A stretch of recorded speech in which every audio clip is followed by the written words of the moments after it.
Hello mga ka-viewers. Ngayon po magluluto tayo ng tinola. So, antabayan na natin ang susunod na mangyayari sa aking lulutuin na tinola. Tayo na ngayon ay maggigisa na tayo ng ating mga bawang. So, una natin ilalagay ang mantika. Ayan, enough na yan. Susunod, ang ilalagay natin ay, syempre, unahin natin ang, ako pag nagluluto akong inuuna ko ay luya. Sa mga ka-viewers, ayan, unahin natin ilagay ang luya. Igisa muna natin. Ayan mga ka-viewers. Naamoy ko na ang bawang ay ang luya. Ako kaya. So, ilalagay na rin natin ang yan, bawang. Sunod na natin. Pagsabayin na natin yan. Ayan. So, isa lang natin yung mga ka-viewers na ating lulutuin natin na lulutuin mo natin. So, hininaan ko lang yung apo niyan mga ka-viewers para hindi siya ma-tok-tok.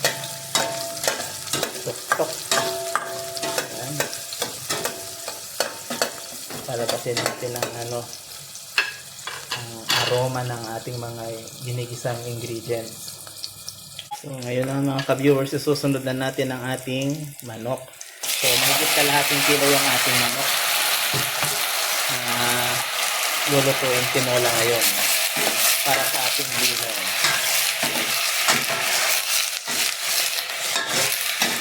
So mga ka-viewers, marami na to para sa isang katulad kong solo living. Okay?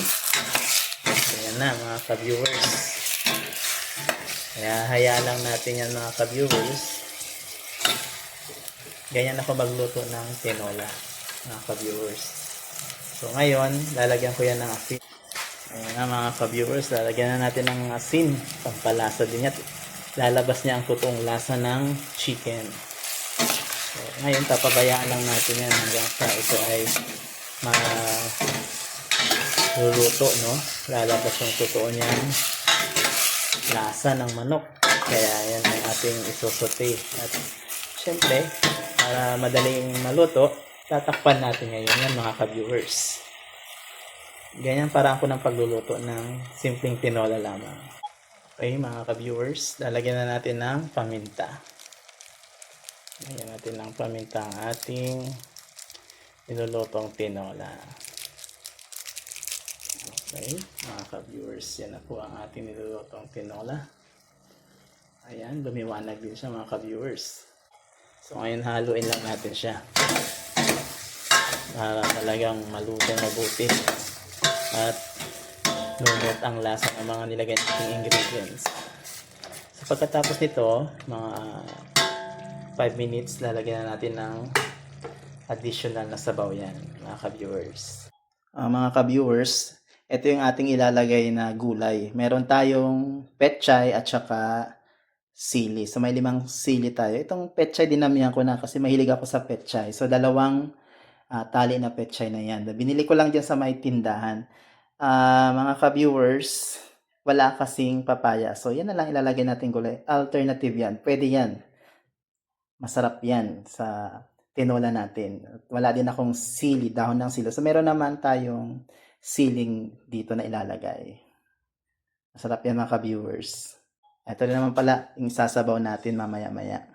Tutuin po lang muna natin mabuti yung karne ng manok.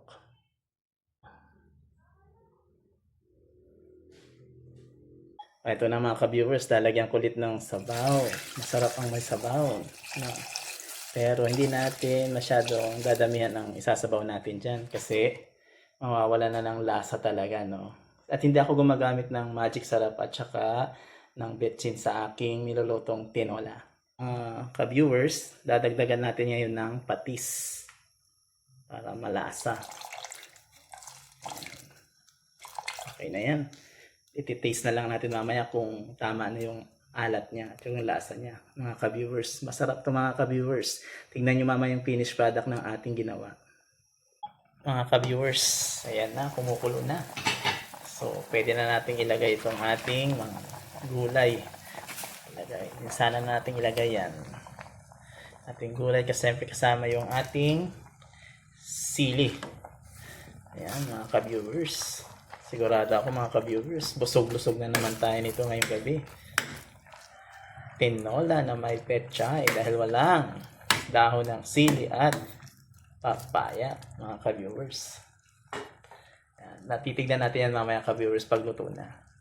Ayan na mga ka-viewers, luto na ang ating tinola.